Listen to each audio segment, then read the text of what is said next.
আপনি আসেন লাইভে, কেন আপনি সশরীরে আসেন। আসার পরে আমরা আপনাকে প্রথমেই বিচারে কাঠগড়ায় দাঁড় করাবো। বিচারের আগে বাংলার জমিনে কোনো নির্বাচন হবে না। যারা খুব দ্রুত নির্বাচন করে অস্থির হয়ে যাচ্ছেন, ফেসিবাদের মতন আপনারা কি আবারও এই দেশকে লুটেপুটে খাওয়ার জন্য নির্বাচনের জন্য অস্থির হয়ে গেছেন? কতটা নির্মম ছিল আপনারা দেখেছেন। আমি ৭১ দেখিনি, আমি ২৪ দেখেছি। কিভাবে সিআরপিসি লঙ্ঘন করেছিল, কিভাবে ১৪৪ ধারা লঙ্ঘন করেছিল।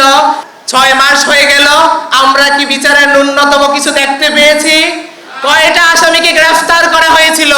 গত ৩-৪ দিন আগে ট্রাইব্যুনাল থেকে এসেছে ৩৫ জন আসামি গ্রেফতার হয়েছে। এটাই কি বিচারের নমুনা? আর কি হবে দেখা?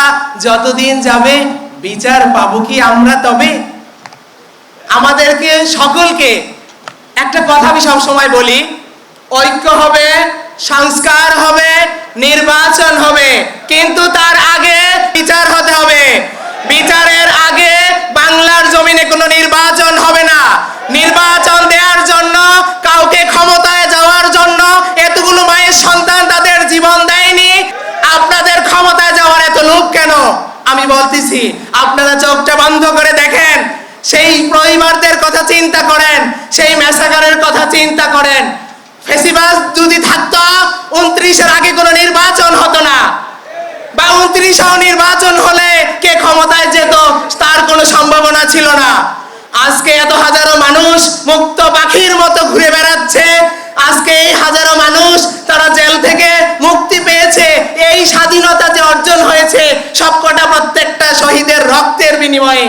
এই আন্দোলনের ফসলটা আমার কেন জানি মনে হচ্ছে যে হারিয়ে যাচ্ছে, বা এটা হাইজেক হয়ে যাচ্ছে। এই ফসলটা, এটার আমার দৃষ্টিতে মনে হচ্ছে যে আমরা ৭১-এ আমার জন্ম, আমি ৭১-এর স্বাধীনতা যুদ্ধের সময় আমি শিশু। আমরা ৭১-এ স্বাধীন হয়েছি, বাট কি পেয়েছিলাম? আমরা একটা জাস্ট ভূখণ্ড পেয়েছি। আমরা কি পরিপূর্ণভাবে স্বাধীন হতে পেরেছি?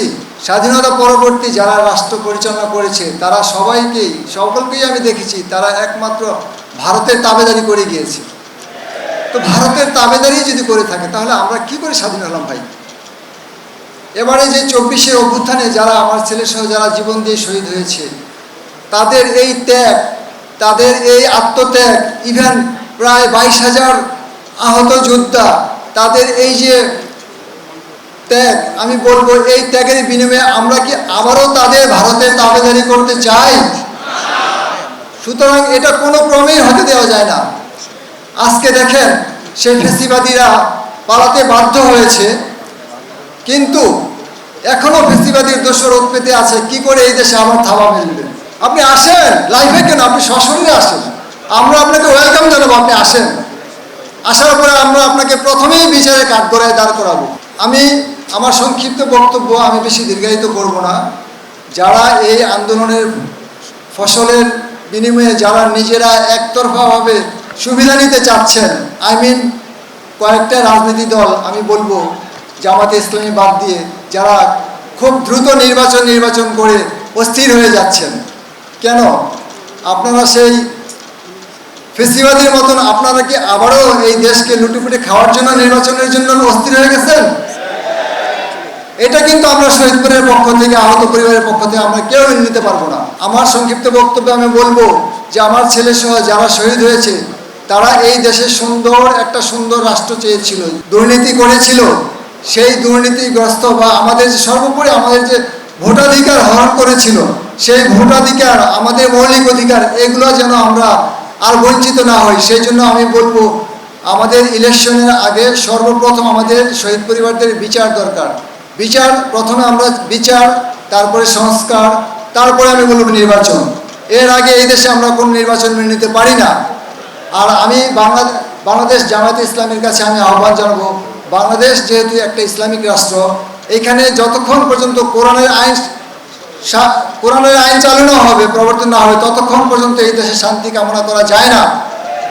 সেই জন্য আমি বলবো যারা ইসলামী সমমনা দল আছে তাদের সাথে আপনারা একত্রিত হয়ে, আমরা একটা ছোট্ট বাংলাদেশ, একটা ছোট্ট দেশ, এখানে এত ইসলামিক দল, আমরা কেন একত্রিত হয়ে দেশ গড়ার কাজে লিপ্ত হতে পারি না?